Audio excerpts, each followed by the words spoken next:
Hello and welcome to the show that currently doesn't have a name. We're calling it a college football preview show as of right now. We're going to have a good night talking about college football heading into week one. Obviously, week 0, we had some exciting action last week. Join with me.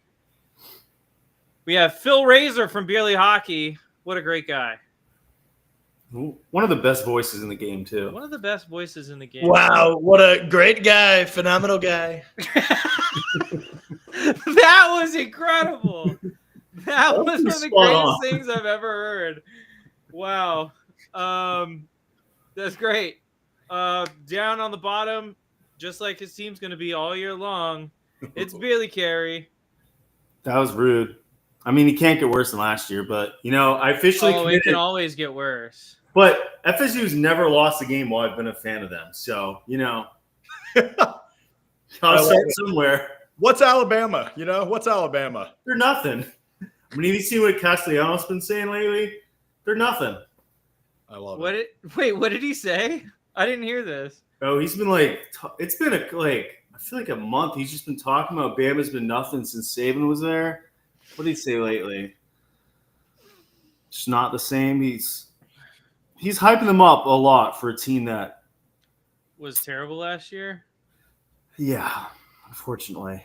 I'm excited for that. Hey, game. listen, you know what? More power to him. If we go around talking crazy. Oklahoma team? Ugh. You want a QB with moxie, though. I don't know if I want a QB talking that much, given Alabama bulletin board material. Y'all are gonna get run through so hard. It's gonna be like X-rated material, like Bonnie Blue. But we'll look flashy while we do it. I'm doing my Texas Tech Red Raider. I'm firing from the hip, boys. All right, we're gonna have some fun tonight, drinking, talking football, specifically college football. Before we get into our topics, what are we drinking tonight, fellas? I'll start us off because no one else wants to say it. So I'm going with one of my favorites. I've had this on the Beerly Football Podcast a lot, and I'm having it tonight. If you're ever in Florida, have one of these ciders from Keel Farms. This is a mango agrarian cider. This stuff is incredible. It tastes so good. There's a mango flavor. Is that better than a mango cart? Oh, easily. It's like my favorite cider. It's so good. I still need to try the strawberry lime one. I'm kind of intrigued for that one, but mango and pineapple, both incredible. See, I'm very intrigued. All right. What are you drinking, Phil? I got a Coors Banquet around here somewhere. I don't know where. I put it somewhere. I had like 3 left, and I was like, I'm going on Beerly tonight, so got to have something. But yeah, Coors Banquet. If you listen to Beerly Hockey, you know we're all big fans of the Banquet, and Labatt is tough to find down here, so that's kind of become my hockey beer at this point. Yeah, only a few guys carry it here in the great city and state of Charlotte, North Carolina. What's your least favorite beer, Phil? Oh, least favorite beer? I think Bud Light tastes like shit. Zach, yours is Modelo. No, not Modelo. Corona, right? Corona. No, my least favorite beer is a Lagunitas. Okay, that's a good one. That's a good bad beer, you know. It tastes like the leftover water in the Christmas tree thing at the end, like on like January 2nd. That's what it smells. It tastes like that smells, and it's horrible. It's good. Might as well pour Pine Sol in a glass and chug that. That's how I feel about a lot of like strong IPAs. Like I go to a brewery, and they're like, I hate Lagunitas. Try this rim job IPA, and I'm like, pass, dude. Like I feel like most people that drink like heavy IPAs, they don't even like it. They're just like they want to. No, they just want to feel interesting, and it's like, dude, the drink you're drinking sucks. You know, I'm from Oregon. You know, I like getting pegged in the weekends, like Trevor. Not for me, man. I'm drinking Twisted Tea Light. I'm enjoying the college life, talking college ball. A little twee for the boys there. I've never even seen a light twee before. It's the crazy part. Listen. I ain't me if I ain't drinking twee. You know what I'm saying? What is a light one? 5%, 4%? It's 4%. Or just the calories are light. The calories are also light. 100 calories. Okay. So, the more you know. So what are we going to go into first? Obviously, we got a Miami fan, me. We've got an Ohio State fan, Phil, and we've got I don't know, some trash ass Dookie program at the bottom there. We got a Florida State fan, newly coined Florida State era. Fan in Kerry. So it was a tough decision. It was, if you didn't know, this past offseason, I was like, what team deserves me? What teams needs me? Because, you know, FGCU, my school, doesn't have a football team. True. I'm from New England. They don't have any good football. What am I going to be, a BC fan or a UMass fan? No. We got a comment from Zane. Those people are like Zach or Scotch. I assume he's talking about the IPA people. Scotch is just good. I don't know. The good Scotch is just good alcohol. Yeah, if you're going to be a snob about alcohol, at least make it like worth your while to drink it. Like drink too much bourbon and drive a car, you know, see what happens. You know, boys, I think we should start with the ACC. Personally, we got two ACC fans in here. I live in ACC country. Well, true. I guess if you live in California now, you live in ACC country. But I live in the heart of ACC country too. So I figured that would be a good place to start. How do you boys feel about that? I like that. I love it. Starting with it, I just want to say, Stanford. I know you're terrible, but how do you lose to Hawaii? Oh, man. I tell you what, it was funny. I saw Andrew Luck talking about that. They got like a 15-yard penalty for celebrating a sack that may have ended up costing them the game. And the guy was, I believe, cut from the team afterwards. Really? Yeah. Andrew Luck was like, this guy decides to aura farm after picking up a 12-yard sack and costing us a game. And they got Frank Reich there too, right? At Stanford? Yeah. Really? Do they? Dude, there are so many, like, the coaching carousel is insane. Yeah, he's the interim head coach at Stanford. Wow. Yeah, dude. Not a great start to his tenure. Fun fact, Fun fact: he is actually Frank Reich III. So he's the Third Reich. Third Reich was name. And I lived in Charlotte under the Third Reich. So, I mean, dark times. Dark times. But, All right, ACC. Clemson is, I think, arguably I don't actually think it's arguable. I think Clemson right now is probably the favorite to win the ACC. They've been heavily favored a lot early on in the season. They have, on paper, they have a great roster. You obviously have teams like Miami also in there. I believe, what's another team that's ranked? People are going to hype up North Carolina, but I don't know if it's justified. Yeah. I'm intrigued for that game, though, because they got TCU Monday night in Ireland. Yeah, they're letting Bill Belichick play on Monday night. That seems like a little inside job there, That's a little inside job. Yeah. I feel like it's definitely going to take him a couple years for him to. I feel like year one's going to be rough for him. Well, how long is it going to take his girlfriend to get her degree? Because that's as long as he's going to. That is true. Until he forces them to take his son as the head coach. Yeah, no kidding. No kidding. I think a team that I think everybody should watch out for, I think we're going to learn a lot about two teams early on in week one, right? Mm-hmm. I think NC State, they all want Doran out. I know so many State fans here. CJ Bailey's good, though. I mean, good. There's a lot of roster turnover there, but they brought in some good transfers. It's a little in-state game against ECU. They're not too far apart from each other. It's a Thursday night. Last year, NC State really got their season just depleted when Tennessee came into Bank of America Stadium here in Charlotte and said, we're the big boys here. Take a back seat. And I think they're going to, hopefully an offseason to come out and have a little revenge to start off with a good win against an ECU team, the Fighting David Garrards, man, Yeah. There's a couple other NFL players out of there, but the one I'm really interested in, though, is the Virginia Tech game against South Carolina in Atlanta on Sunday afternoon. Yeah. Virginia Tech was supposed to be a lot better last year, and Duran's disappointing year. Yep. And, there's a lot of good headlines there, right? It's the Beamer Bowl. We got Frank Beamer was legendary head coach at Virginia Tech, and Shane Beamer is the head coach at South Carolina. And, Lenora Sellers is an early season Heisman candidate, top 5 pick candidate. Mm-hmm. I just think there's a lot of intrigue in both of those teams coming in because, I don't really care about all the Yankee teams, as they call it down here. I don't give a shit about Boston College. I don't give a shit about Pitt, Louisville, whatever. What about Syracuse? Syracuse is the one that I am interested in. I think the orange. It was your boy McCord, I think, last year. There was You think they're going to fall back down to earth? I think they will, yeah. They got Tennessee week one, and and then who the fuck decided it was okay to let the orange schools play? No, dude. I feel like I'm staring at Tang. So get the kind I want to stare at. Get this. Not only do they have Tennessee week 1, they have Clemson week 4. So they have orange on orange violence. Damn. 2 out of their first 4 weeks. Red. They're going to be whoever made the schedule is just let's see if anybody. There's a lot of orange on this schedule. It is weird.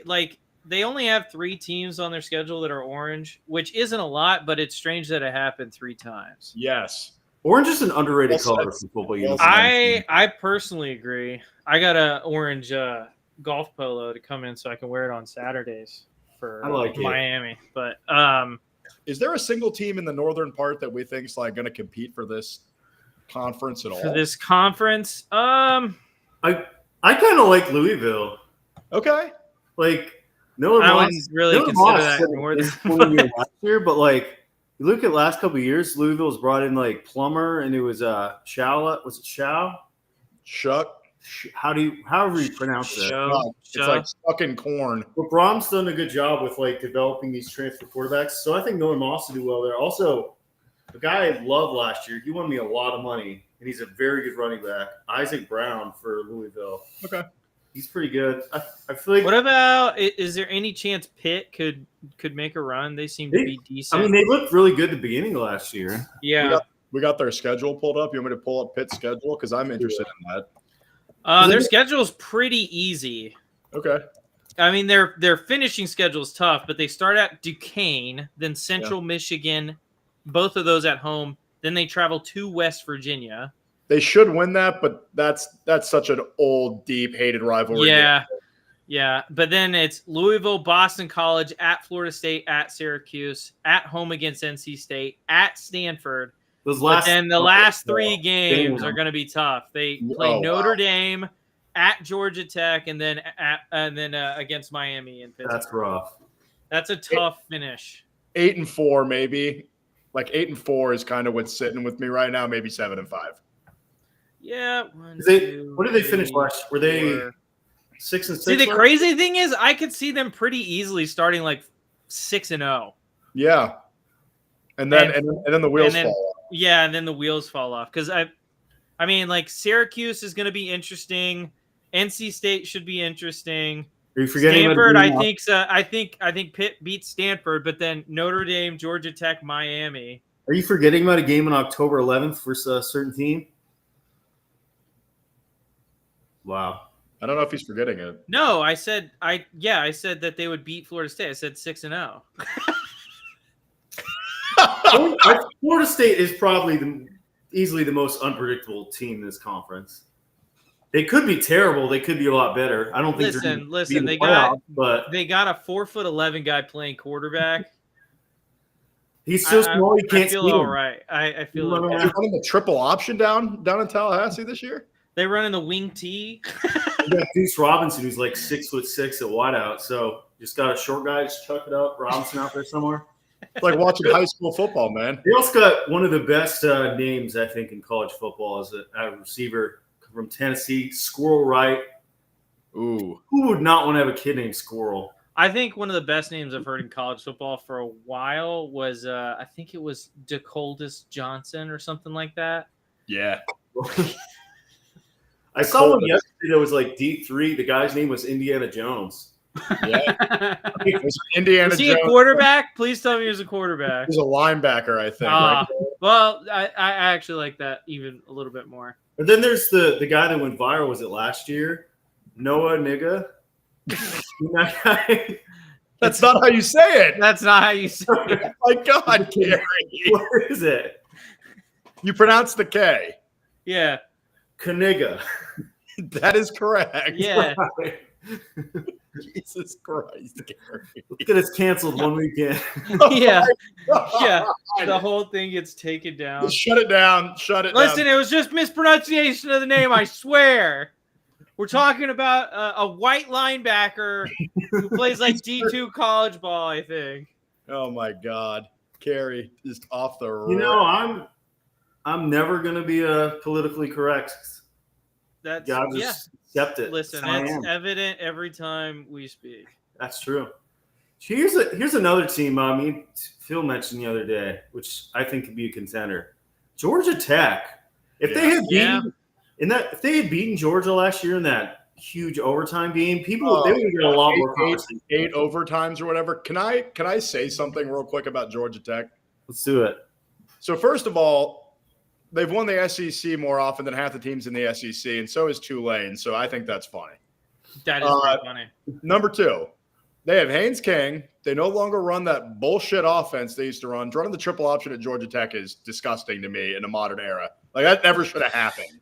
I get why the service academies do it. It makes sense for them. It's a neutralizer when, your guys can't be 330-pound wall movers. Yeah, that and that and if you run it well, you control the clock. So even if the team has a high-powered offense, they only get a certain number of possessions. Yeah, they didn't do any of that when that was their offense. No. And the other thing is, in the world of NIL, outside of Miami, obviously being Miami, not hard to get young guys to want to go to Miami to play football. Mm-hmm.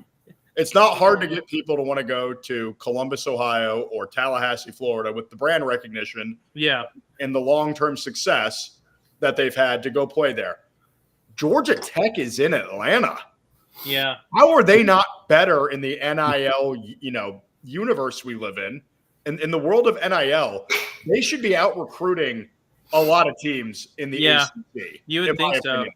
Mm-hmm. So I just wanted to throw that out there, and listeners can say whatever they want about that. I just, I would love to know. And if you want to direct it at me personally, it's at PostgradPhil on X. I would love to know why they struggle so much. I get it's a hard academic institution, but Notre Dame and Stanford don't have the historical woes. And by historical, I mean the last 40 years that Georgia Tech has had. Yeah. Also, I mean, looking at their schedule, they don't have a lot of like really tough opponents. They have Clemson in week 3, which I honestly, it depends on what this Georgia Tech team ends up being. I like with how tight the ACC has been the last couple of years. I know Clemson's hyped up to be this powerhouse program again. But if they knock off Clemson, they don't have another really, really hard game until Georgia at the end of the year. And like last year, Haynes King was not healthy. Majority of like that Miami game, he couldn't even throw it. Like a healthy Haynes King, and I know they lost to Eric Singleton to Auburn, who's a really good receiver for them, but they got some talent on that roster. Yeah, they do. I think Georgia Tech could be a sneaky pick to make the ACC title game. Are we gonna? I tell you what. Honestly, I think in the ACC, and this is just me watching what happened last year, the team that's got a good defense and a decent offense is going to win this conference. Because last year, if you look at the top of the conference, it was a lot of explosive offenses that couldn't play defense. If they were winning games, it was 45 to 43. That Syracuse-Miami game was so fun to watch. I mean, so when I look at like because I mean SMU has got to be a contender considering how they played last year. I feel like everybody just forgot, like after they got knocked out so bad and Kevin Jennings looked horrible. Like people are kind of sleeping on them a bit this year when they were a really good team last year. They were very, very good team last year. I think that whatever team has the best defense and an okay offense, because there's plenty of decent offenses in this conference. It's whoever can put together a good defense. I think that's why Clemson is favored right now. They're ranked 4th in the country, is because I think they do have the most complete roster on defense, but or at least projected good roster on defense. They have a lot. There's a lot of tenured quarterbacks in this conference too. Yes, that's such an underrated thing. Speaking of great games last year, Miami at Cal. Like we're just not going to talk about that crazy ACC match. That was a crazy game. There's a lot of tenured quarterbacks in the ACC, and I think Clemson, like they're pretty much bringing back their whole team from last year. The offensive line's very veteran. They have all those great receivers plus Klubnik. Like, I get why people are so high on them, but it's still. Yeah, I mean, a lot of it's going to depend on how the defenses play, because in that conference, it seemed like defense was a big weakness for a lot of the top teams. And if Clemson could have gotten their offense going earlier in the year, I think that they should have won that conference, because I think they had the best defense. We've also seen Klubnik like take a jump forward he was rough this early time there. He's gotten better every year, so if he can take another. I mean, he looked great against Texas in that second half. If he can take another step forward this year, he could be a first-round pick and really lift himself up. You did. I let it off with a Trump impression. We mentioned SMU, so oh man. I don't know if you guys know this, but SMU is where I went to school, and my dad was the president, and then I was the president. I think that's pretty cool, man. Phil's got the accents down, man. Now watch this draft. We are going to find the ACC champion. Now watch this draft. All righty. Zach, I have one last question for you. Absolutely. Speaking of, I found out today, which I never heard of, that Cam Ward tried to recruit Jeremiah Smith to Miami.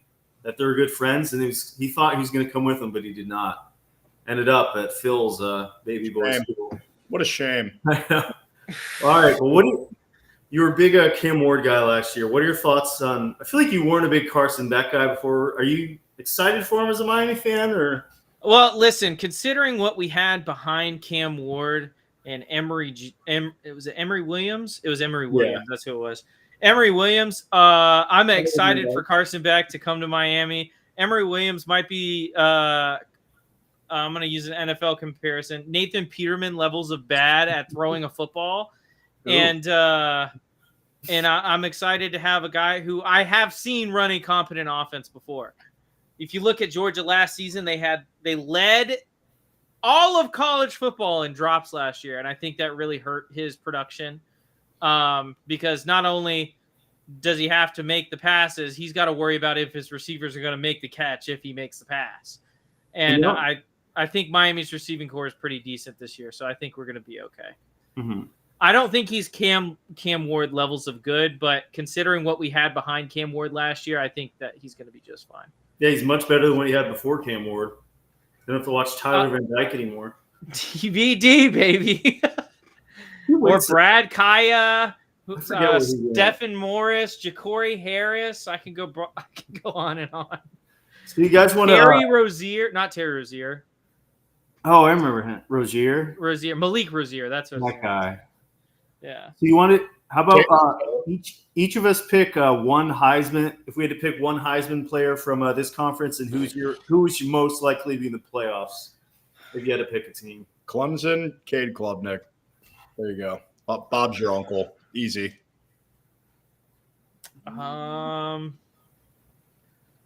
don't see a Heisman player coming out of this conference, if I'm being honest. Zane thinks Carson Beck's going to win the Heisman because he's stupid. He's also not biased at all. Yeah, not biased at all. I don't see a Heisman candidate coming out of this. As a Miami fan, I'm going to take Miami to win the conference, but that's clearly biased. But if I wasn't picking Miami, I'd probably take Clemson. All right, and I'll go with Clemson. And I was going to do Klubnik, but I'll be fancy. I'll say Isaac Brown as my runner-up, as I think he's the best running back in the conference. Nice. All right. What do we want next? Let's swing on. Let's with the whole ACC and didn't mention Duke. That's a fucking win, boys. Let's stay on theme. We got a Big Ten fan here in Ohio State. Let's go to the Big Ten. Let's do it. Big Ten. This is a big year for Ohio State, I think. You can correct me if I'm wrong. Can Ohio State repeat and win the Big Ten? Well, they didn't win the Big Ten last year. Oh, that's right. Correct. Yeah. They actually haven't won the Big Ten in a while. So yeah. My bad. It's okay. I'll take a natty over a Big Ten, but it's time to get back to winning the Big Ten. Yeah. Or just beating Michigan too. That would be nice. That'd be great. Yeah. All the Michigan fans that listen, you're 7-17 since the beginning of this millennium. So, you also didn't beat Ohio State from 2012 through 2020. So, this is not unprecedented territory in this rivalry at all. I think, obviously, the hype's around Penn State. Deservedly so. They returned a lot. They lost some defensively, but they returned a lot offensively. Oregon. I don't know if this will make you feel better at all. I have a running theme on Penn State, and that is Penn State, as good as they can be in years, they just don't win big games. So you guys are going to be totally fine. That's kind of how I feel too. They have to prove it. The one time they've beaten Ohio State with James Franklin, they had to block a field goal and return it for a touchdown to do it. I'll believe it when I see it out of them. Yeah. Do I think they're a playoff team? Absolutely. But I think both Ohio State and Penn State are playoff teams. Can Oregon get in there too? Does anybody step up and surprise? It's Matt Rule's third year in Nebraska. That's usually where he takes that step up. Dylan Raiola, little Patty Mahomes Jr. over there. Yeah. That team could be dangerous. USC always poses a threat. Ohio State goes to Washington September 27th. I'm worried that's going to be a 10:30 p.m. Eastern Standard Time kickoff, and I'm just going to be a fucking zombie for Sunday. But, I would welcome it though. I mean, that would be a lit ass night at the Buckeye Brewery /bar here in Charlotte. That'd be a crazy night. Yeah. If they didn't kick off till 10:30. Indiana, last year got in. Yeah. I mean, you could argue they didn't deserve it, but when you only lose one time, hard to keep you out in a year where a lot of 2-loss teams make it. Yeah. So, I think there's a lot of upside here in the Big Ten. I think they could get 4 teams in. I think 3 is probably realistic. Yeah. Out of this conference. Michigan, I think, will be fine. They got none of what they deserved, and I think most college football fans would agree with that. Congrats on being the Houston Astros of college football. Programs that are waddling in mediocrity, Wisconsin, Luke Fickell's got a tough job up there in Madison. At 5-7 last year, they may be staring that right down the barrel again. I think PJ Fleck needs to prove something at Minnesota this year. True. I think 8-4 is probably Minnesota's floor this year. Anything worse than that, and I could be wrong. I could be way off base here, but they got a big win last year when USC and those West Coast teams, man, maybe not Oregon and Washington, but the Southern Cal teams learned real quick that going to play Minnesota in late November is not a cakewalk. No. Mhm. And now the whole country gets to see it. Oh, why did Ohio State only beat Minnesota 17-10? Because it was 17 degrees with 40-mile-an-hour winds. Watch the game. Yeah. You know? And I think everybody's starting to realize that now. I think USC can be sneaky good. I think Deshaun Foster and UCLA are going to be terrible. They typically are. I got a sleeper. Yeah. Okay.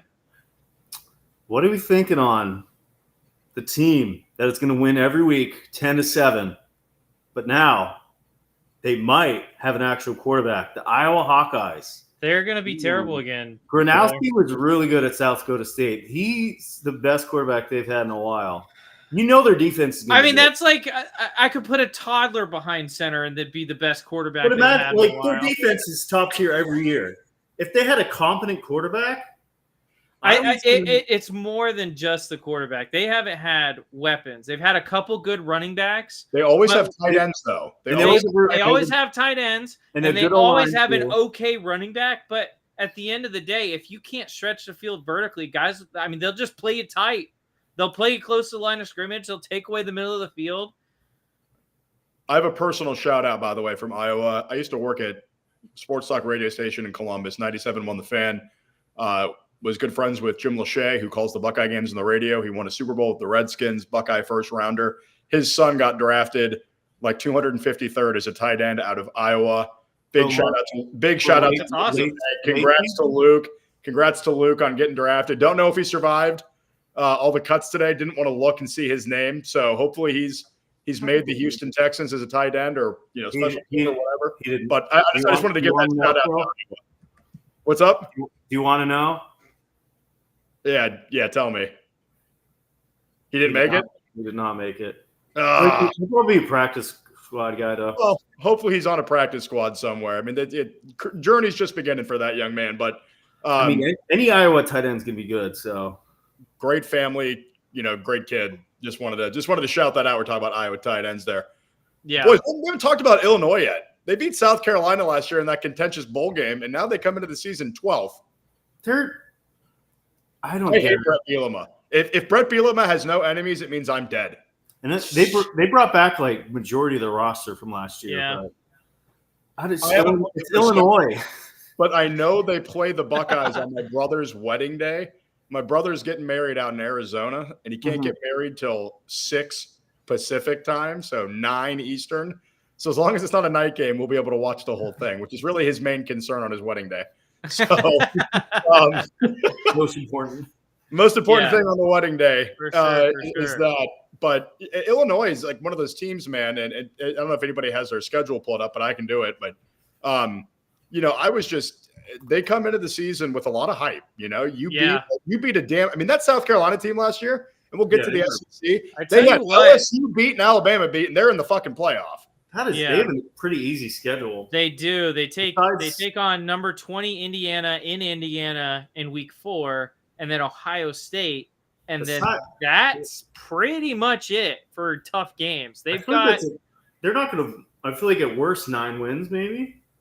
Well, yeah. I mean, I could see them dropping one to USC. I could see them dropping it, depending on what this Duke team looks like. I could see them dropping one to Duke. Depending on what Wisconsin looks like, they tend to be a tough play in Wisconsin. Yeah. But I mean, like, I think their floor is 8 wins. I don't see them losing more than 4 games. Yeah. I agree. They're gonna be fighting it out, Yeah. Well, I mean, that's with all these big conferences. That's something that's gonna happen. You're gonna have teams get beat up in conference schedules. Mm-hmm.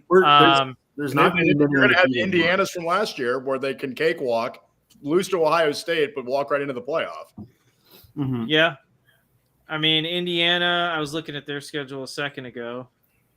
Indiana, they've got a pretty easy schedule this year. They have, well, it's a little bit tougher than Illinois, but I mean, they're going to start 3-0. Then they take on Illinois. If they win that game, I think that they beat Iowa the following week. So they're 5-0 going into Oregon. So, I mean, there's a decent chance that I don't think they match up well with Oregon. So I'd probably put that as a loss.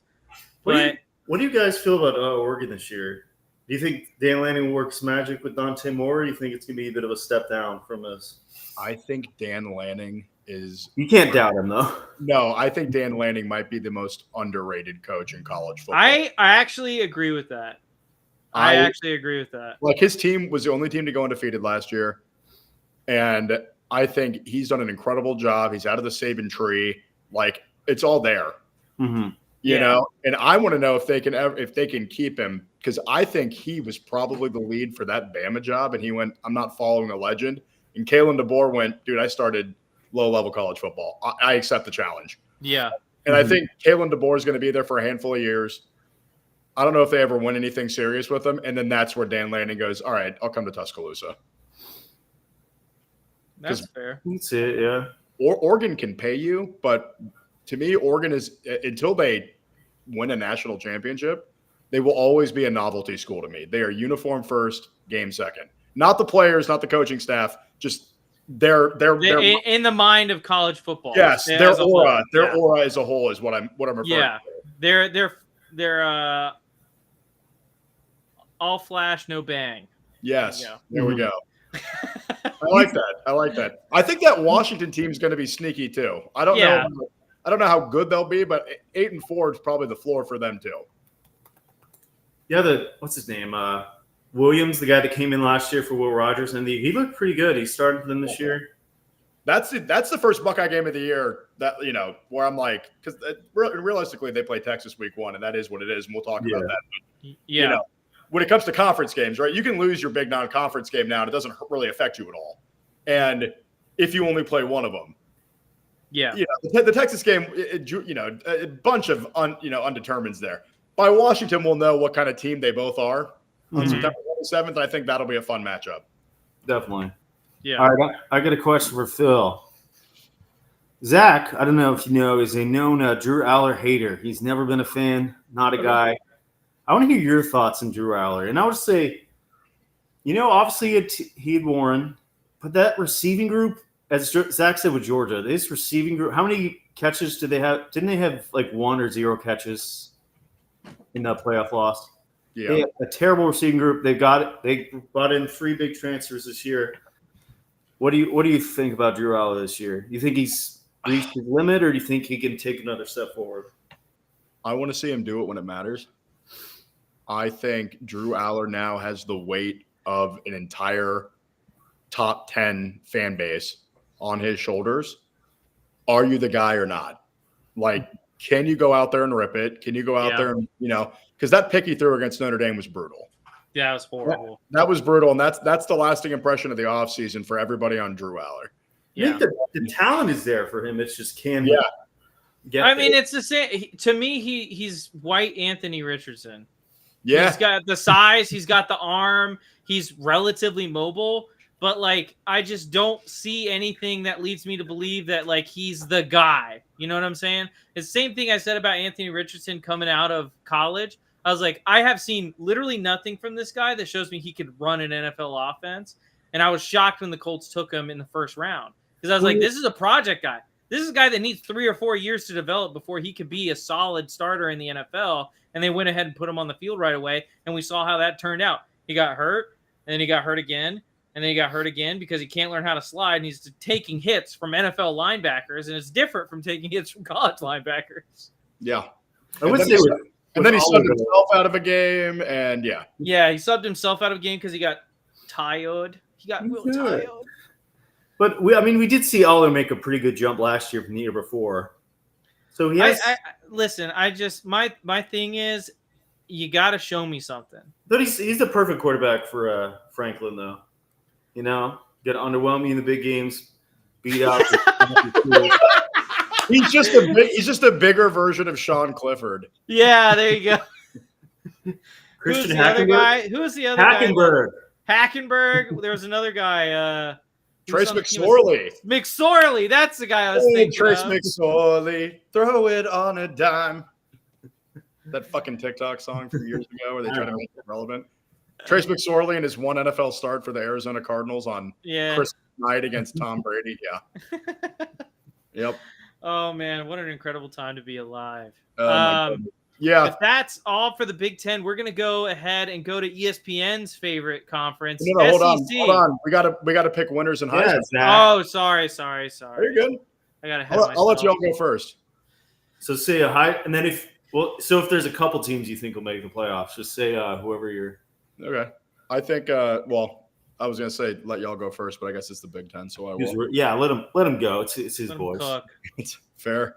I did jump the gun in the ACC, and that was on me. I'll go last for the next two. I think Ohio State will make the playoff. I think Penn State will make the playoff.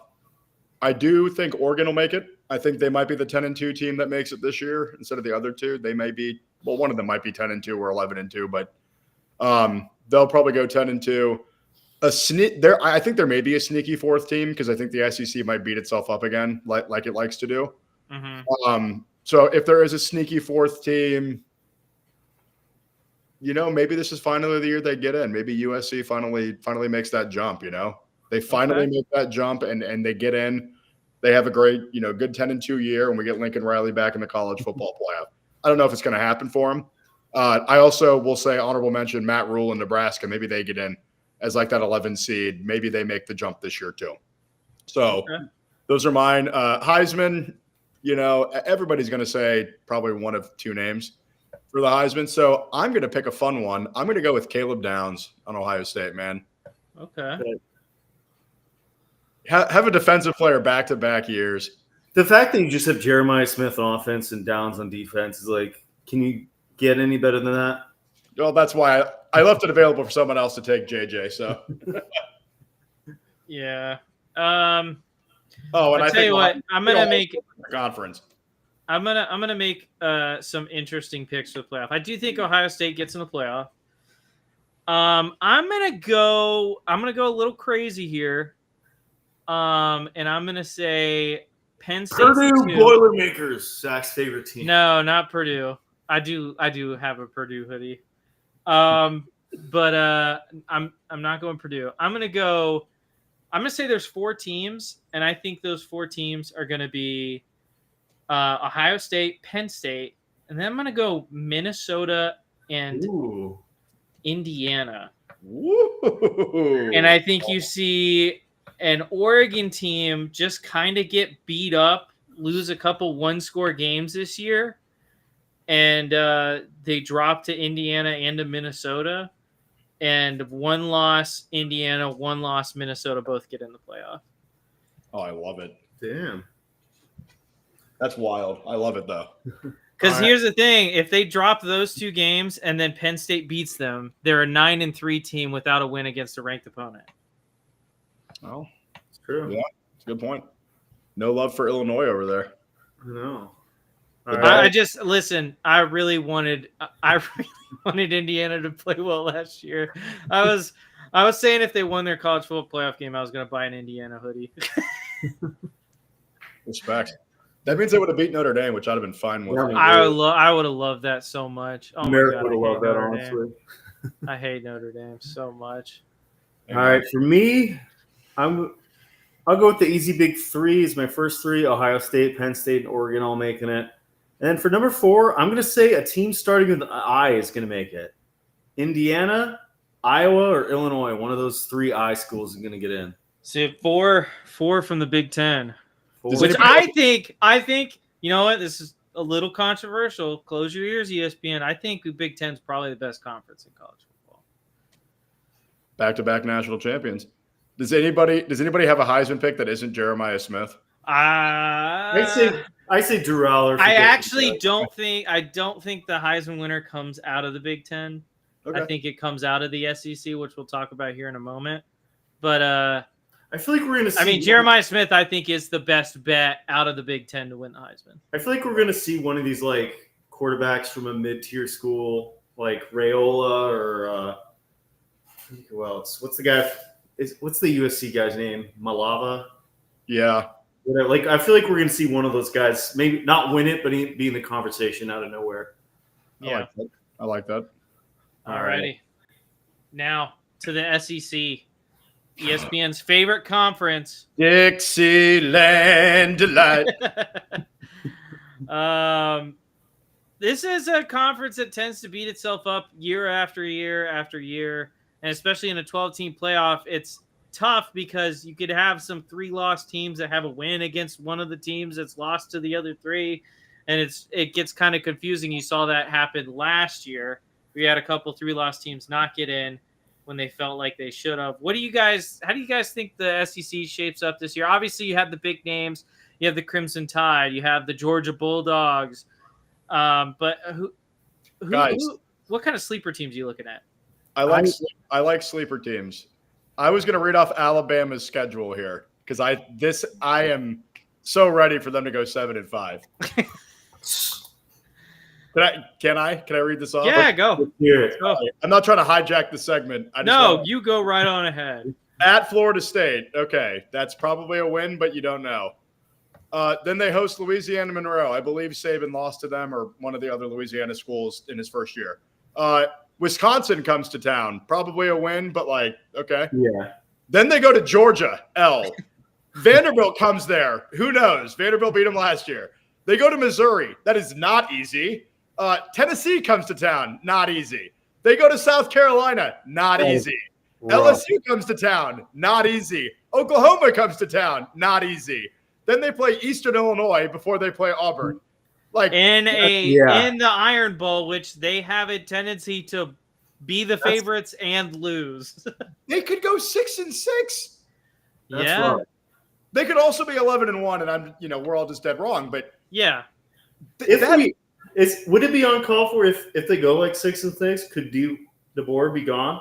No, It's too early, I think. I don't think. What's the buyout on his contract? Because I think that's going to determine a whole lot. Because if the buyout on his contract's $100 million, then I probably think he's okay for another year. But I mean, the seat gets pretty hot if he goes 6-6. I feel like it started a little bit last year with. That is a bitch of a schedule. Holy, that is insane. It is pretty nuts. Yeah. The SEC just kills itself. Yeah. Yeah. I mean, you look at some other teams, they don't have it much easier. Like you look at Georgia, they have Marshall and then Austin, PA, and then they got to travel to Tennessee, their first road game of the year. I feel like Georgia's going to be a flop this year. Then they have Alabama at home, Kentucky at home, which is not easy. Auburn, which I think they'll win that game. But that's a team I really like as a sleeper is Auburn. Yeah, could be. Jackson Arnold, who's in a mess of a situation. Like Oklahoma, no wide receivers. The line sucks. Auburn, I would say, probably has, after Ohio State, maybe the next best wide receiver duo in college football right now. He's got weapons.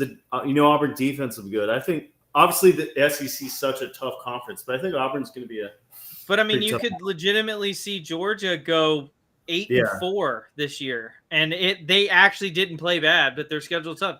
Again, their week 3 is their first away game, and they go to Tennessee, and then they have to come back home and play Alabama the next week. Then they have Kentucky, Auburn, then they go back to back Ole Miss, Florida. I feel then like they have Mississippi State and then Texas. I feel like you could argue at least 10 teams in the SEC in the playoffs this year. Oh my God, Kerry. Okay. Good. Okay, Kirk Herbstreit. What are we talking about? Am I wrong though? Zach, did you give your sleeper? Because I got a sleeper that I actually think is pretty solid given their schedule. I haven't looked at all their schedules. It's tough to pick sleepers because every team in this conference is ranked. I'll say Oklahoma too. Oklahoma, boys, I'm going Texas A&M. A&M Aggies. I feel like they're going to go as far as I got their schedule pulled up here. So it is the easiest one I've seen out of the SEC. Yeah, they got UTSA and Utah State, so they have a little U fetish there. Then they go to Notre Dame. Notre Dame went to their house and beat them last year. So little revenge game there. Mm-hmm. Auburn comes to town, game they can win. Mississippi State comes to town, game they can win. Florida comes to town. That'll be a fun one. That'll be a good one. They go to Arkansas. I mean, Pittman's on the hot seat at Arkansas. He is the Woo Pig Suey right now. They go to LSU. I mean, that's like the first one where I feel confident that they probably won't win, but you really don't know. At Missouri, you don't know. South Carolina goes there, you don't know. Then it's Samford. They could legitimately be 10-1 or 11-0. Crazy to say it out loud. Going to Texas for the last game of the year. Well, and the crazy thing is, by that point in the season, Texas could be out of playoff contention. Yeah. Because, I mean, if they lose week 1 against Ohio State, I actually think, not to get too much. No, don't worry. No. I've already made my peace with whatever happens, boys. I actually think Ohio State's going to win that game. But they go to Ohio State week 1. If they lose that game, they still probably start 3-1. But then they have at Florida, against Oklahoma in the Red River rivalry, which we know can happen. Crazy stuff can happen. Kentucky at Kentucky, not an easy game. No. Then they travel to Mississippi State's probably a win. Vanderbilt's always a tough play. Then they go to Georgia. And then depending on what Arkansas looks like, they can't decide what they want to be the last couple of years. But by that point in the season, they could legitimately be like 8-3 and not really have a great shot at the playoff going into that Texas A&M game. So it's going to depend on. I mean, they're either going to be super motivated to win that game or not very motivated to win that game. Yeah, I think we're at the point that we're going to see a lot of teams with 3 or 4 losses in the college football playoff. It just kind of depends because you thought that last year, but I don't think we had a 3-loss team in the playoff. Clemson won the ACC with 3 losses. Yes, Clemson won the ACC with 3 losses. And then here's your trip to Austin. Have fun. So I agree with you, Kerry. I think we will see a wild card 3-loss team this year, probably. Wild card, if you will, doesn't win their conference, but I definitely think we'll see one. I agree with that take. Now, the team that I think is screwed most by all this, and since they're not in a conference, Notre Dame. Notre Dame can't lose 3 times and make it. Yeah. They can't. They can go 10-2 and make it because of their brand, but they can't lose 3 times. If you're Alabama and you lose 3 times and it was by a combined 13 points, there's an argument for you to be in. Absolutely. Yeah. How's their schedule this year? Notre Dame, after the first 5 weeks of the season, they have probably the easiest schedule in college football. Yeah. Those first 5 are some tough Well, I mean, it's not actually, you know what? I rephrase. This is probably the toughest schedule they've had in 20 years. Yeah, it's not awful. It's not awful. I mean, their schedule starts out really tough. And then the back half of the season, they play a couple teams that I don't think are going to be all that. But I mean, they didn't play Northern Illinois this year. They learned their lesson. So they're probably immune. Yeah. What I'm going to be watching closely is that Purdue game.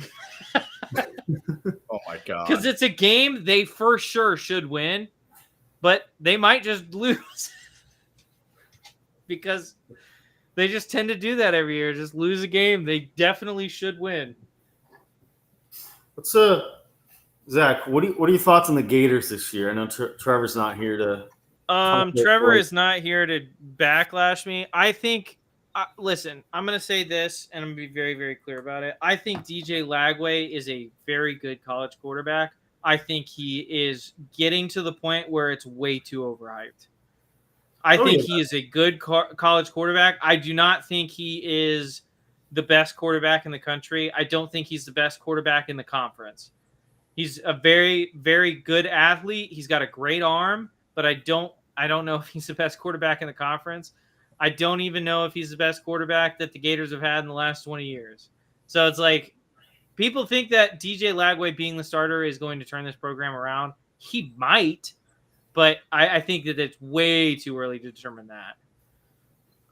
Boys, I have a crazy SEC conspiracy theory coming into the year. Would y'all like to hear it? I would love to hear it. So we haven't talked about LSU yet. They may have arguably the best quarterback in the country with Garrett Nussmeier, right? People have said, and Arch Manning has said that he's coming back after this season. He's going to go back to Texas, and that's great. But everyone else is like, he's going to be the number 1 pick. Why would you go back? Well, this is why. Who do you think is going to be the worst team in the NFL this year? Probably the New Orleans Saints. They're looking pretty bad. Yeah. Let's just say, because I would never root for a fan base to go 0-17, except for the Cleveland Browns. I would root for that because I think it's funny. 1-16, they had the number 1 pick. Everyone's like, well, Arch Manning could go to New Orleans, and that's where his grandfather played. And second Arch Manning to be their quarterback. You know who the Saints offensive coordinator is? Nussie's father. Bingo. Yeah. There ain't no way on God's green earth Arch Manning is going to be, unless Dougie gets fired after the season before the draft. His dad is the OC in New Orleans. That is a match made in circle jerk heaven for them. Yeah. I don't see it. I think Arch Manning. Can you imagine? Can you imagine if Arch Manning comes out this year? Imagine having to go to your dad and your dad taking another quarterback over you. That would be crazy. Like, do you think Nussmeier's number 1 pick worthy? I feel like he's first round worthy, but I don't know about first. I don't think we know yet. We don't know yet. Still too early, but I mean, yeah. Look at 2019, bro. Joe Burrow was like so average his first year at LSU and then number 1 pick. Yeah. Baker Mayfield comes out of nowhere. I said the same thing. He just needs it. Like last year was the turnovers. night. If he can cut down on the turnovers this year, this is big. I think LSU is a team that if they don't make the college football playoff, Brian Kelly should be sent to the fucking moon. Yeah. I don't like Brian Kelly regardless. He has literally never coached at a school I liked. And like I don't dislike LSU now because I watched Joe Burrow lose a high school state title game from the sidelines at the Horseshoe, and I watched how pissed off he was. If you had told me he would be what he is now a decade later, I would have just laughed. I'd have been like, no way. This kid was playing both ways for a Division III school in Ohio. Now, look at him. And it's just, Brian Kelly went from Central Michigan, UC, Cincinnati, pass. They're assholes to Ohio State fans for no reason. They have such a little brother syndrome. And then he goes to Notre Dame, which I went to Catholic schools my whole life, and every asshole I knew growing up was a Notre Dame fan. Yeah. So, and then he goes to the SEC, and the dude's from Boston, and now he has a Southern accent. Where is this coming from? Yeah. Gotta fit in somewhere. I'm just all out on Brian Kelly.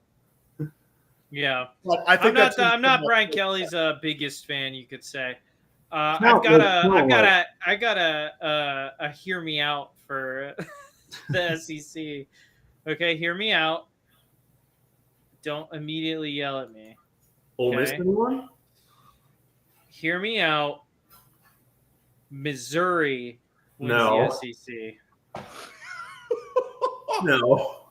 All right, no. You need to elucidate. Please extrapolate on your point. Okay, so I'll explain this by saying that they have probably the easiest SEC schedule you can have. Is their starter the Penn State guy, right? I don't know if they've named him yet, or they. But I think he's a favorite, right? Yeah, I he was believe a favorite. Yeah.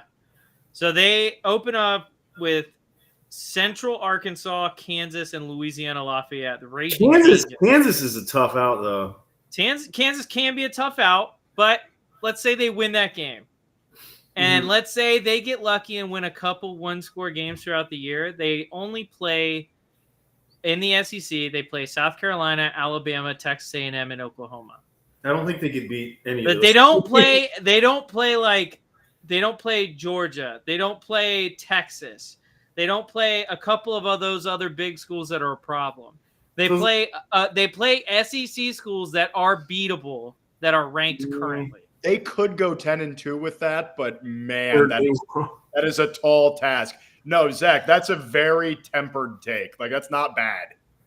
I'm looking at their schedule and I'm like, okay, if they let's say they beat South Carolina and they beat Texas A&M, and that's the only two ranked opponents they beat all year. So they drop one to Bama and they drop one to Oklahoma, which I think Oklahoma is actually the worst ranked team currently. I'm not a fan of Oklahoma. Let's say that they win 2 of those 4 games and they win out the rest of the year. They're 10-2 in the SEC, probably in contention to go to the SEC title game. Yeah. Yes. It's going to be a bloodbath because there's not really a team that stands out above the rest of them, you know? No, yeah. Because Texas is a lot of questions. That's what I'm saying. Like, Texas has a lot of guys returning. Don't get me wrong. They do have to out of the wide receiver room. I think their O line is pretty questionable. Oh, okay. So Well, I'm starting yeah. to temper my take on Missouri because I just read that they're going to split snaps between Bo Pribula and Sam Horn at quarterback against Central Arkansas. So that makes me think, okay, this team doesn't really have a plan this year. And they lost a lot of guys on off, like Luther Burden went to the NFL, and I think they lost a running back too. Yeah, but let's just say that the chips fall where they may, and they end up having like an Indiana type season from last year. I'm loving that they're playing Kansas again. That border war. I mean, who remembers 07?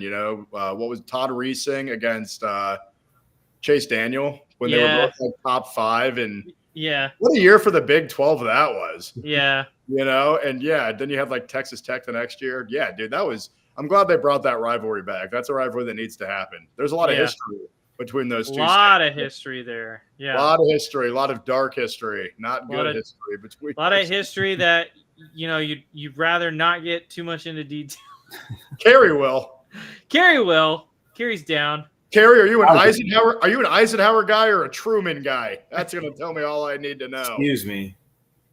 Are you an Eisenhower or a Truman, bro? One of them's from Kansas, one of them's from Missouri. Let's go Truman. That's Missouri. Darn.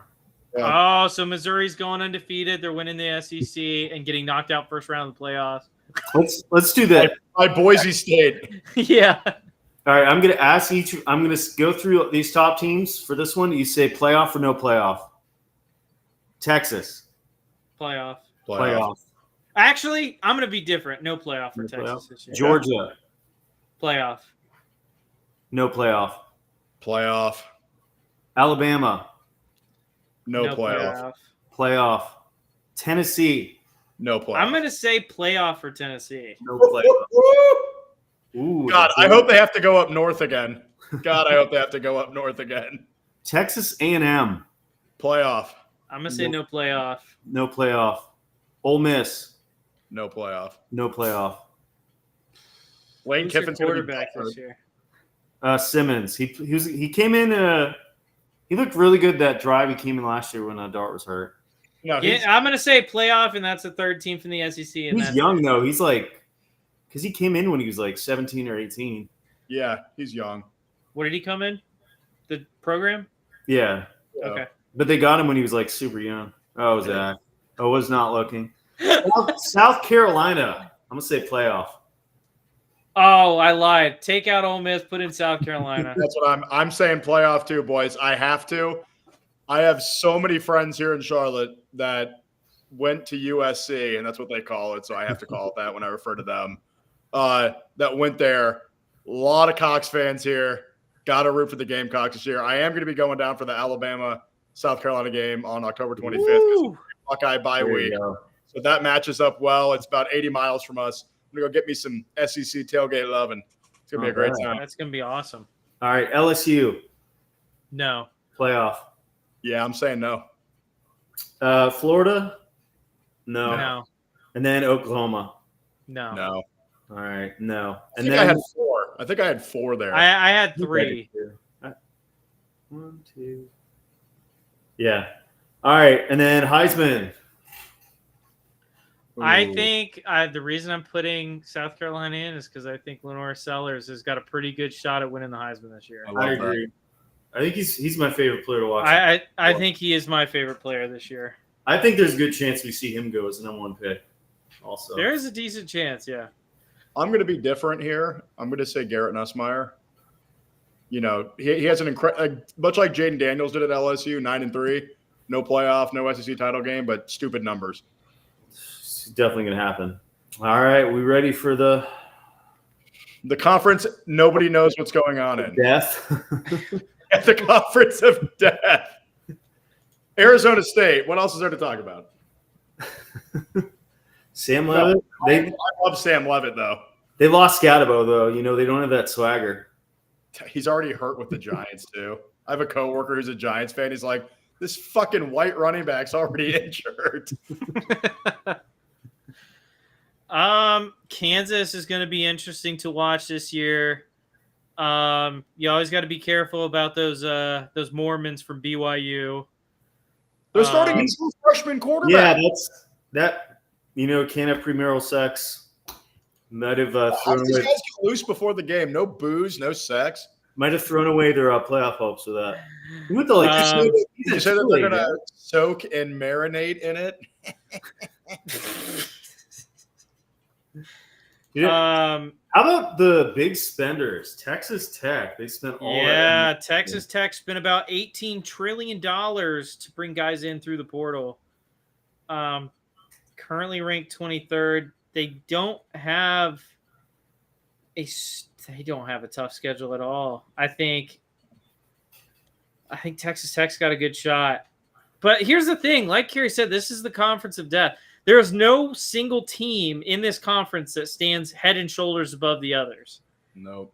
Like, I could legitimately pick the Houston Cougars and feel like as equally confident as any of the teams. Zach hated what's his name last year? Connor Wegman when he was at A&M. Not a fan. He's in Houston now. Oh, not a fan of the Houston Cougars then. I didn't know that. I like Baylor. I like Baylor's offense. Sawyer Robinson. Baylor. I am super excited for Friday's game, which this guy just asked about. Baylor and Auburn. That's going to be a good game. I think Baylor's going to win, truthfully. I think Baylor's going to take Auburn down. I'm looking at Baylor's schedule right now, boys. They go to SMU week 2. If they can get a win there, they'll be 3-0 taking on Arizona State at home. Even if they drop to Arizona State, I think they can beat Kansas State at home. No, there's not another ranked team left. Yeah. Yeah. And I don't think Kansas State's going to be ranked following the rankings update after this week, after their loss to Iowa State. After Arizona State, they go to Oklahoma State, which is not easy, but they can win that. How's the Iowa State schedule? Home to Kansas State, at TCU, at Cincinnati, home to UCF, home to Utah, at Arizona, home to Utah. Iowa State's schedule is easy. TCU's God. TCU's good too. I like Josh Hoover. Nathan, I got Baylor, buddy. I'm taking Baylor on Friday night. Yeah, that's not. They got a couple tough games, but nothing too bad for Iowa State. I mean that win against Kansas State was huge for them. That is, because if they could go in and beat Iowa and then take down Arizona State late in the year, there's really nothing in their way. But here's the thing. I think every single one of the top teams in this conference are going to be 2-loss teams. Yeah, I think it's going to be a situation last year where you had like 6 or 7 teams at 2 losses, and then you have to do all these tiebreakers and stuff to figure out what the conference championship is going to be. Anybody? I look at this conference and I'm like, yeah, Iowa State got the win against Kansas State, but it could have very easily gone the other way. So that shows me that they're not that much better than Kansas State. And to me, Kansas State's not that much better than, let me pick random team, Oklahoma State or Colorado or Texas Tech or TCU or UCF. Mm-hmm. I mean, this conference could go 1,000 different ways. It's really hard. It's really hard to predict. Yeah, my sleeper of this conference is Utah. They arguably have one of the best, if not the best, O-lines in college football. They get a good defense, and Devin Dampier is fun. If you've ever watched him, he was like New Mexico State. He can run. I think he's going to be good there. I mean, Utah's had some bad quarterbacks the last couple of years, but yeah, Cam Rising was disappointing. Yeah, in his like 12th year out there. He had a lot of missionary trips, yeah. And what do we think? Colorado? Anything from them this year? Or are they done? Is Prime still their head coach, right? Yes. The coaching staff is impressive. I mean, that's crazy. I feel like you're just not going to hear about them anymore. Yeah. Well, here's the thing, because he can't help himself but like be in the news, you're going to hear about him. Yeah. And because people want to cover him, you're going to hear about him. And they open up. I think that there's a legitimate shot that they drop 2 of their first 4 games. I think there's a good chance they drop to Houston and drop to Georgia Tech. And you know what? Since we're talking about it, in college football 26, I'm the head coach of Delaware. There's a decent chance they drop to Delaware. If somebody told you 20 years ago that Georgia Tech was going to be playing Colorado in a football game and Deion Sanders would be the head coach of one of those schools, nobody would have predicted Colorado as the landing spot. Someone put that on a slip 20 years ago and just has not checked. Yeah. And they're actually like a billionaire now. Who needs Bitcoin when you have Deion Sanders as the Colorado head coach in the year 2025? Playing Georgia Tech week 1.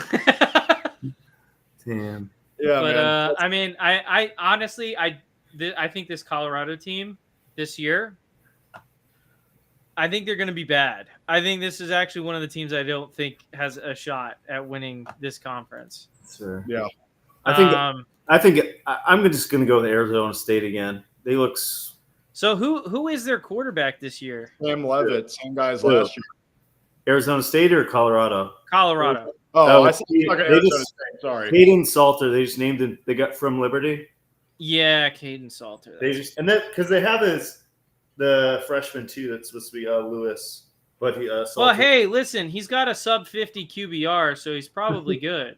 From Liberty, what a juxtaposition of college campus. Yeah. Holy shit. At Liberty, you get caught smoking weed, they kick you out. Colorado, that's just Tuesday, baby. If you're not caught smoking weed, they kick you out. Exactly, yes. Yeah. You have to show up to practice stoned. That 100%. is the Aurora, Colorado way. That's wild, dude. Okay, yeah, Colorado out, way out. You're taking Arizona State and Sam Levitt down there, Kerry? Yeah, I think for Heisman though, I'm gonna say Sawyer Robinson, Josh Hoover, kind of get in that conversation for TCU and Baylor. I think Levitt will be up there too, but there's a lot of good quarterbacks in this conference too. I'm taking Baylor, brother.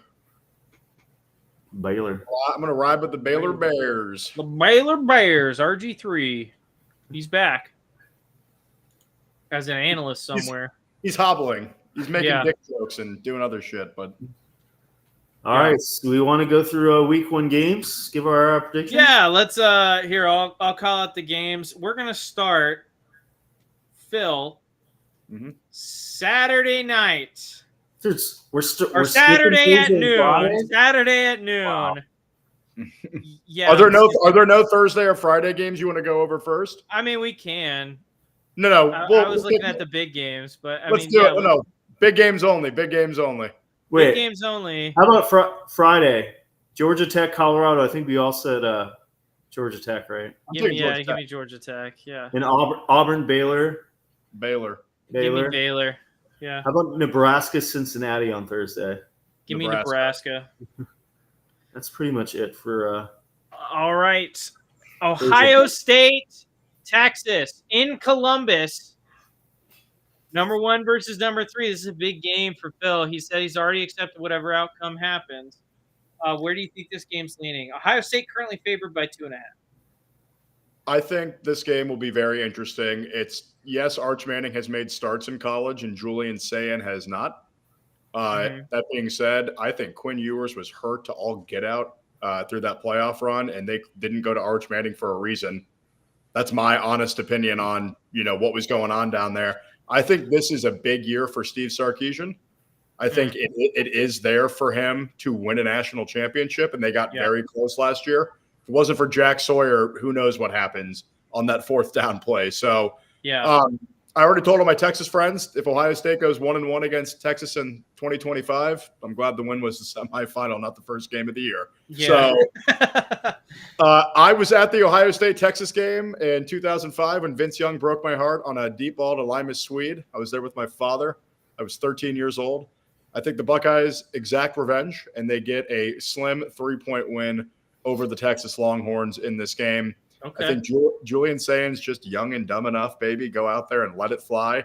And he said that, all the motivation he needs is just win. And that's the mentality I want in a guy making his first career start. It is a benefit to Texas to be playing in the Horseshoe at noon. They wanted the Sunday night game. Ask any Tennessee fan what the shoe at night is like, and they will all tell you the same thing. And I think it is a huge benefit to Texas. But it being the first game of the year and not the second or third will be the detriment to Texas in that regard. People will be out there drinking in the parking lot the night before and just stay up. It's going to be a madhouse in Columbus. It's going to be raucous. Yes, if it was a night game, it'd probably be louder. That's understandable. But I think Ohio State will sneak out a win. And I'm going to go with a big Caleb Downs pick at the end of the game to seal it. Okay. Kerry, what do you think? I'm kind of like Zach with Lagway. I'm not in on all the hype and Arch Manning. I don't love this Texas team. They barely beat Arizona State, and I don't think they should have with questionable calling. And they lost a lot of offseason. I don't think it doesn't matter who's playing quarterback for Ohio State. You get Jeremiah Smith and Carnell Tate, great defense. I think Ohio State's a better team. Texas more flashy with Arch, but I think Ohio State wins it by 10. That's so crazy, Kerry. I was gonna say the same thing. I think Ohio State takes us down by double digits, and I was gonna say 10 as well. I think that this Texas team, very similar to my opinions on Penn State, they got to show me that they can do it. I haven't seen them do it since Vince Young, and I was incredibly young when that happened. And every year, just like the Cowboys, it's our year. We're coming back. We're going to retake our throne as a college football. You're not doing anything. Give me Ohio State by 10. And I think it's going to be, give me 31-21 Ohio State. Sure. Next, I just think this is an interesting game. It'll be interesting to see how this plays out. We've got Syracuse traveling to Tennessee to take on the Volunteers. I swear I saw this last week as an 8 p.m. game or 10 p.m. I don't know why it would have been, but noon. Yeah, I don't know. I swear I saw it as a late game, but what do you guys think on that? Because obviously Tennessee's heavily favored in this game. They're favored by 13.5. I think Tennessee wins easily. I think their defensive line is just going to be way too much for Syracuse to handle. Yeah, I think Tennessee takes it down. I don't know if it's going to be quite that much of a win. I think Syracuse is going to put up a fight, but I do see Tennessee winning this game. All right, moving right along. Trying to find it. We'll go to Kerry. Alabama, Florida State. Damn, I'm looking at ESPN and the schedule, and it's like the lowest tickets. Tickets starting at $232 for that game. Yeah. Oh, I think Florida State will put up a fight, but I think I think it'll be close in the fourth quarter. Bama's going to pull away. I'm going to say 34-17 Bama, sadly. But I think there will be a moment where Florida State fans will be like, I think we can make it happen. And then Castellanos will have a costly fumble or something, and it'll slip away. That tracks. Give me Alabama by 3 touchdowns. I'm gonna, you know what, Kerry? I'm inclined to agree with you on that because Ty Simpson's a quarterback at Alabama now. They still have a loaded roster, but I mean, so many guys. It was a mass exodus when Saban left. I think they're better off with Simpson though, just because like last year with Milroe, the offense would either be terrible or so good, and there was no in between. I feel like Simpson's just going to give them that middle ground, so that they're just going to be more consistent. I feel like I'm thinking like 24-13 Bama, low scoring slugfest, first game of the year, kind of feel, not a night game, but mid afternoon, maybe get a little bit of that matinee malaise going on between the offenses, and I'll go 24-13 Bama. I'd love to see Florida State win. I think it'd be hilarious. Shout out to my good buddy Boone Erickson. Just moved back to Orlando from Charlotte. Awesome guy. Is a giant Florida State fan and alum. So I had to shout that out for him. But I don't think this is quite their time. All right. Next up, we've got 7:30 p.m. Saturday night. LSU Clemson. Big matchup in the top 10. Whoever loses this game, I feel like whoever loses this game is going to hear it a lot more than whoever loses Ohio State, Texas. I agree. Yeah, because neither one of these teams has won anything in the last 5 years. Yeah. And Texas has Arch Manning, so they'll go easy on him. But it's the battle of Death Valleys. I love the banter between the coaches. Death Valley is us, but they can have it for the weekend, and they're just going back and forth. Guys, Dabo Swinney is a scumbag recruiter. I'm not going to get into details on air about why that is, but trust me, I have firsthand knowledge. I will never root for Dabo Swinney. I think he's a recruiting predator. And with that being said, I'm going to take the LSU Tigers to go into Clemson and just throw a wrench in the whole fucking thing. The game will mean nothing for the playoff chances for Clemson because they will walk through the ACC, but it'll be fun to watch them lose at home week 1 and go into pain. Just like they did to Georgia last year. Yeah. They're going to lose week 1 to an SEC school. Give me big Garrett Nussmeier drive at the end of the game. 28. Well, we'll go 31-27. 31-27 LSU. All right. What do you think, Kerry? I'm going to go opposite of Phil. I think it's going to be another high-scoring game. I think LSU has some pieces on defense, but I think I trust Clemson's defense just a little bit more. I think Clemson's going to beat it out in a higher-scoring game. Around, let's say 34-30, Clemson pulls it out. But I think, honestly, this will be the best game of the weekend. I'm going to go – this is tough. I'm going to go Clemson by a touchdown. I think it's going to be a very, very good game. I think LSU is going to have the ball last and just not be able to get the ball in the end zone. I think I agree with Kerry. I trust their defense just a little bit more than I trust LSU's. The current projected over is 57.5, so they're clearly expecting a relatively high scoring game. If you take unders in college football, you're a sicko. Unless you're talking about an Iowa game. Yeah. Well, yes, or a bad weather game. But yes, Yeah. If you're taking unders in games like this, you may win, but you're a sicko. But it should be a very interesting game. It is I think it's more important for both of these teams than I think the Texas-Ohio State game is for either of those teams in terms of what it means for their college football playoff hopes. Because let's say LSU loses this game or Clemson loses this game and they drop 1 or 2 games the rest of the year. That makes their college football playoff hopes a lot worse than if you have Texas losing week 1 or Ohio State losing week 1. Mm-hmm. Yeah, it's a good take. By the way, betting the under in college football is like Kerry dating an 18-year-old. It's not illegal, but it feels like it should be. Oh my God. Trevor. I got a couple more games I want to go over. Just the ones I find moderately interesting. We got to at least do the Sunday games and the Monday night game. No, yeah. We will. I have one Saturday game I want to do. I don't know if you see it, Zach.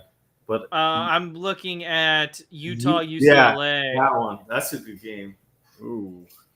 That should be an interesting. Utah currently favored 5.5 on the road at UCLA. I think Utah is going to roll these guys. You know UCLA's quarterback is. You know UCLA's quarterback. It's a very overrated quarterback that I never thought was that good. I agree. Got exposed in the horseshoe last December. I think he'll do better in the West Coast, but I'm not expecting much from UCLA, not from Nico, sadly. I feel bad for Deshaun Foster, man. Here, come take over your alma mater after a pretty good NFL career, and then just get your fucking ass kicked week in. But that was one game I saw. 11 p.m., so late night out there in Pasadena, California, in the Rose Bowl. I said you're going to start at 12. You're going to watch till 2 a.m. and you sit on your ass all day long because it's going to be a great day of college football. Can't wait. Sunday, we got 2 pretty decent games Sunday. We got Virginia Tech, South Carolina first at 3 p.m. South Carolina at home. I think South Carolina probably walks through them. But it's in Atlanta. Yeah. It's a neutral site game. Oh, yeah. Sorry. It's all good. Yeah. South Carolina by 4 touchdowns. They're going to dog walk them. I don't know about 4 touchdowns. I'm all in on the Lenora Sellers hype train this year, boys. I could easily see that right now South Carolina is favored by 8. I'm taking the spread in that game. So I'm probably taking South Carolina. I think they're probably going to win by 10 or 14. First game of the year, I just don't see that many blowouts happen week 1 against decent programs. And I think Virginia Tech has a decent program. I just want And to see it being a neutral site, South Carolina's not going to have that home crowd behind them. So I want to see that receiver for South Carolina finally pick off. What's his name? The guy that he's like 6'5", 6'6". He's huge and He's an Olympic sprinter. And but he's like now he's had so much potential, but he's not taken off yet. But I really want to see him. Nick Harbor. Yeah, he's huge. all right, then the game that's most important to me in Hard Rock Stadium, Miami Gardens, Florida. We got Notre Dame taking on Miami. I want to hear your guys' take first, and then I'm going to explain. I'm going to give my take.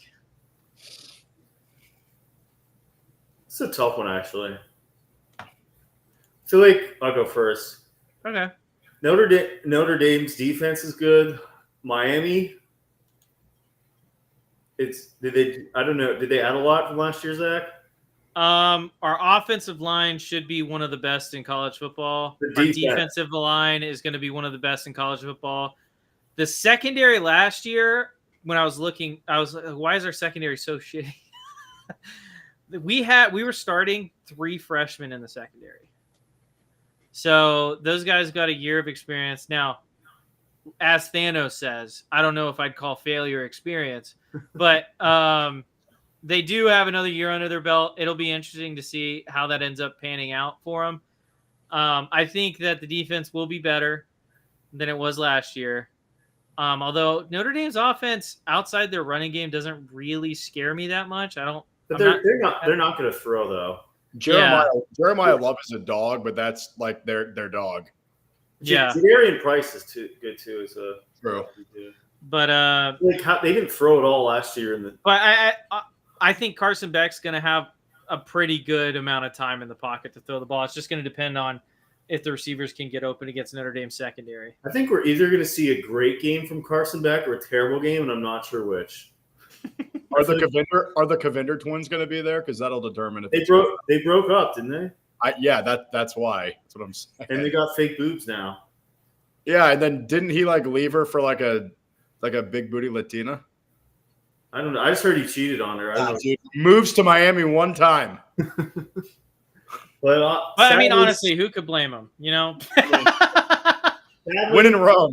Win in Rome. I'm going to take Notre Dame. Let's say 28-20. Okay. Sorry, Zach. Sorry, Zane. That's okay. Zach, I love Marcus Freeman. I think he's doing great things there. And I think when Ryan Day does decide to go to the NFL, which will happen because he's young, and I think he'll want to try it. The Ohio State job is stressful. Every NFL job is stressful, so that won't be new to him. If he gets in the right situation, I think that opportunity may be something he explores. Mm-hmm. I think Marcus Freeman becomes the head coach at Ohio State. That's the only place he would leave Notre Dame for, in my opinion, since he is a Buckeye.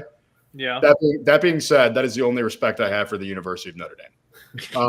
I would root for Al Qaeda to beat them in a football game.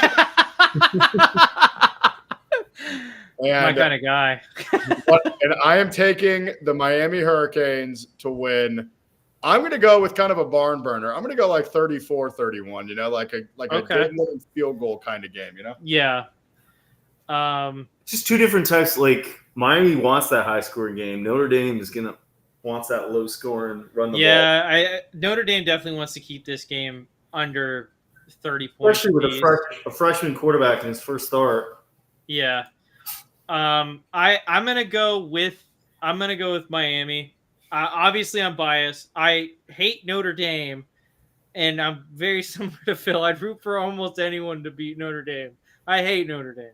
I hate the school. I hate their fans. They're the worst. I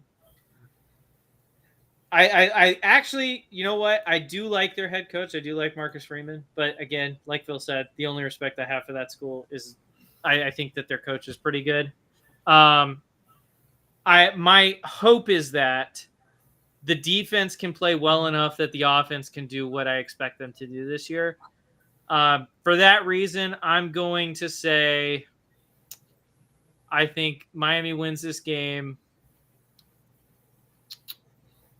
31-27, and we win the game because they have to score a touchdown and not kick a field goal at the end of the game. Based. And then the last game of week 1, TCU, North Carolina. I put this in there. 2 pretty decent programs. Also spread very tight. TCU favored by 3 in this game. And what is supposed to be a pretty high scoring game, the over-under is 56.5. First week of Bill Belichick's career. How do you think it goes? It's going to take him a bit to get used to. Dude, I just hope he covers up those titties on the sideline, bro. Like, those things freak me out, man. Like, why is Bill rocking, like, solid C cups over here in his UNC t-shirt? Like, I feel like it weirds me out.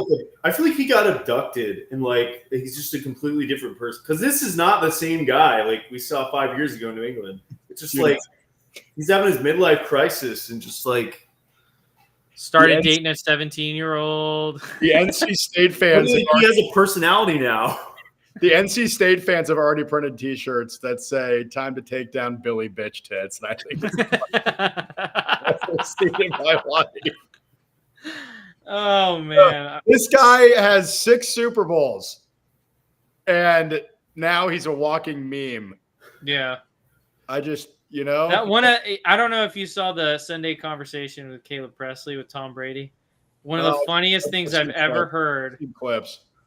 One of the funniest things I've ever heard is when he asked Tom Brady if Bill Belichick asked would he rent a car for his girlfriend. Oh, dude! And Tom's like, I don't want the liability. I don't want the liability.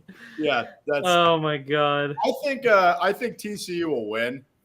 It'll be kind of a rude awakening. Like, this is so different from anything Belichick has done. Yeah.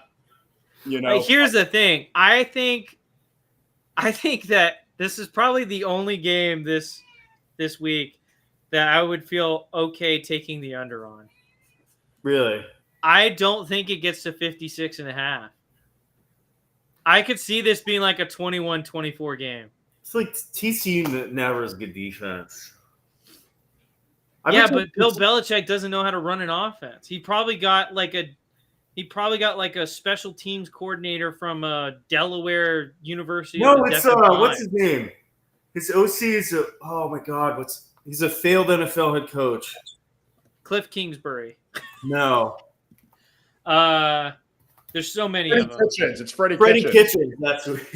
Yeah, he was the Cleveland Browns head coach. He was like an old Alabama quarterback. Yeah, because it's Freddie Kitchens is the OC, and then his son's the DC. Hey, his son knows how to coach a defense, man. He's in that Belichick tree. Hey, Matt Patricia is the defensive coordinator at Ohio State. I'm actually kind of excited about that. Ooh. Well, as long as he's not calling plays on offense, you should be okay. I don't think we'll have to worry about that. Brian Hartline and Ryan Day got that locked down, but I think TCU goes on the road and gets a win. That? I'm gonna. You know what? I hate to do it because I don't want to root for him. I think North Carolina wins this game, not by a lot. I think the final score could very well be like 27-24.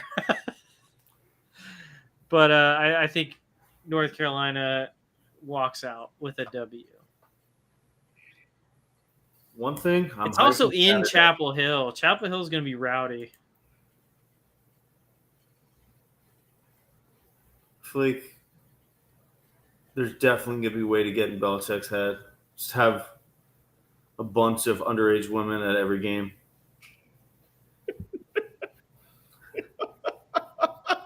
Okay, Kerry. Is that what gets in your head? Patriots fan? Oh, my God. Oh, dear. There's going to be a sign that's like Belichick's on the Epstein list out of nowhere in College Game Day, bro. Dude, it's a good thing. I hope Game Day doesn't go to North Carolina this year. That is going to be a bloodbath. Did you look at their – let me look at their schedule. They play Clemson, and that's pretty much it. At home? Yeah, Clemson and Chapel Hill. At Syracuse, at Cal. Yeah, they don't really. They don't have a tough schedule. You know what? North Carolina playoff team? Belichick Magic? Gio Lopez, Heisman candidate. Good God. University of South Alabama to straight to the playoffs. Yeah, there you go.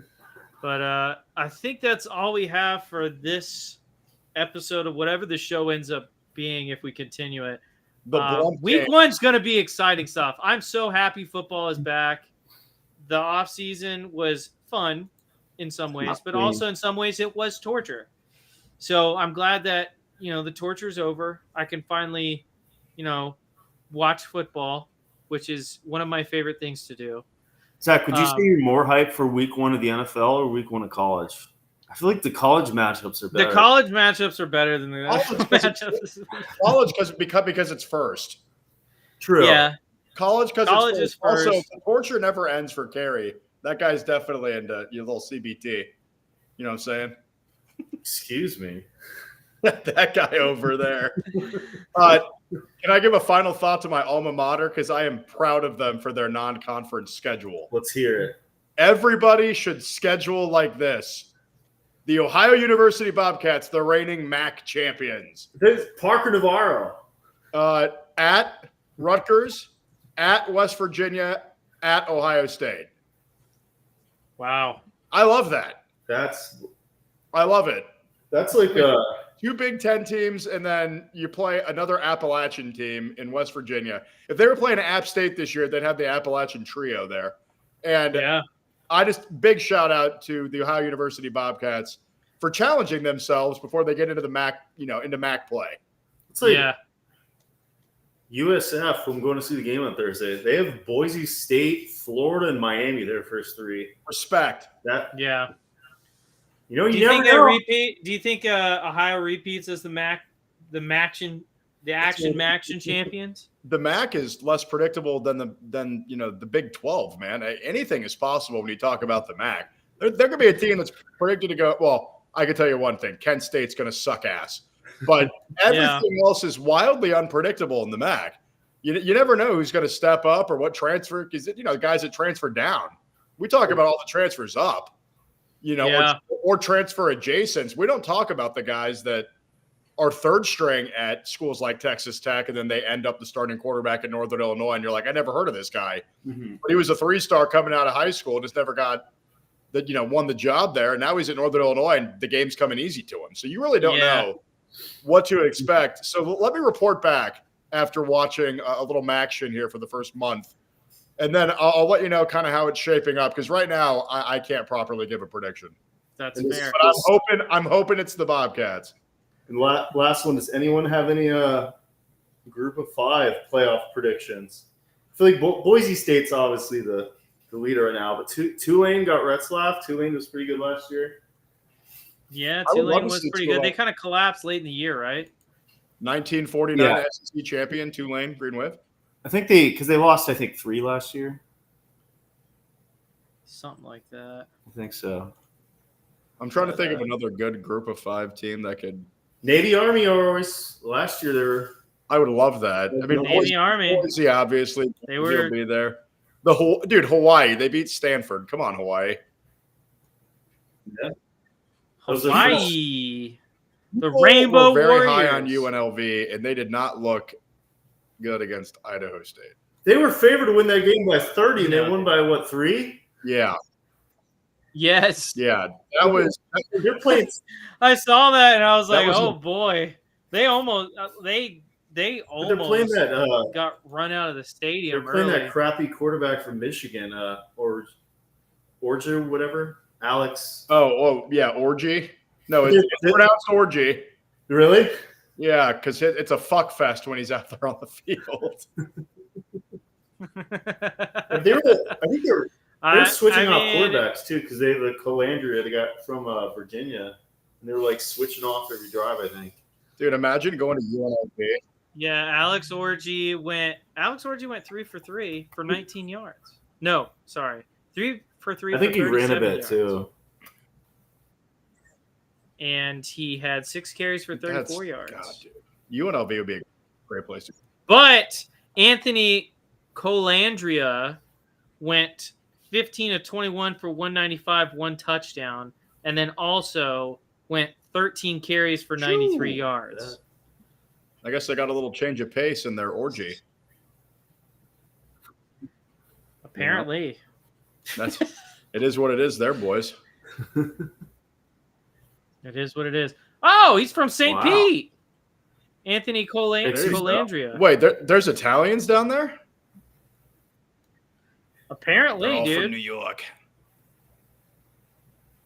That's why the Rays don't have any But fans. it should be the group of 5 team that ends up being good every year is always so interesting to me because it's always just someone random, and that's I always hope it's fun. a MAC school. I hope it's a MAC always school fun. this year. Why not?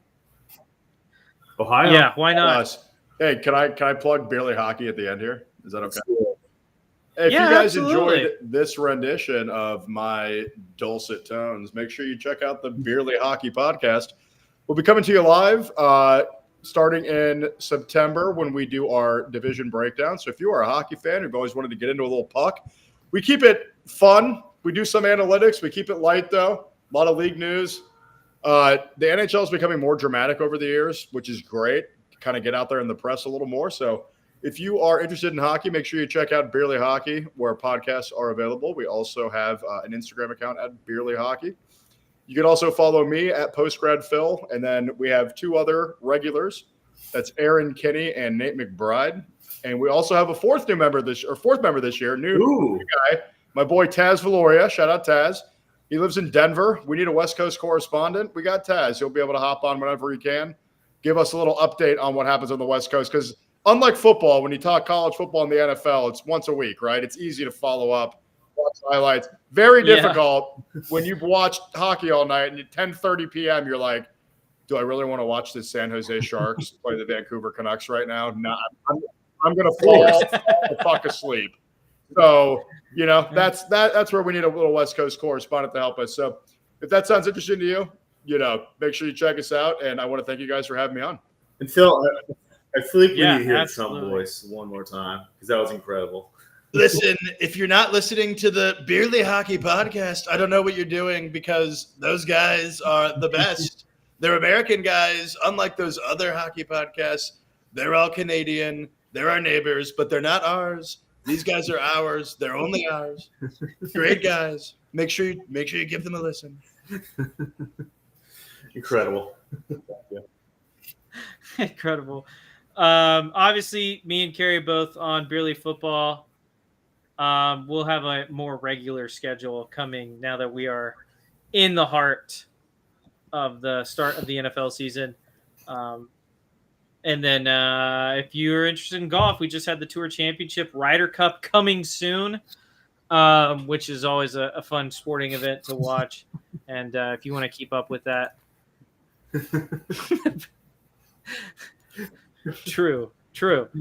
If you want to keep up with that, you can follow me and that podcast at Beerly Out of Bounds or Beerly OB on wherever you find podcasts or the YouTube channel you are currently watching this on. Thank you guys for listening. We will see you whenever we decide to do this show again. It was a lot of fun having you on.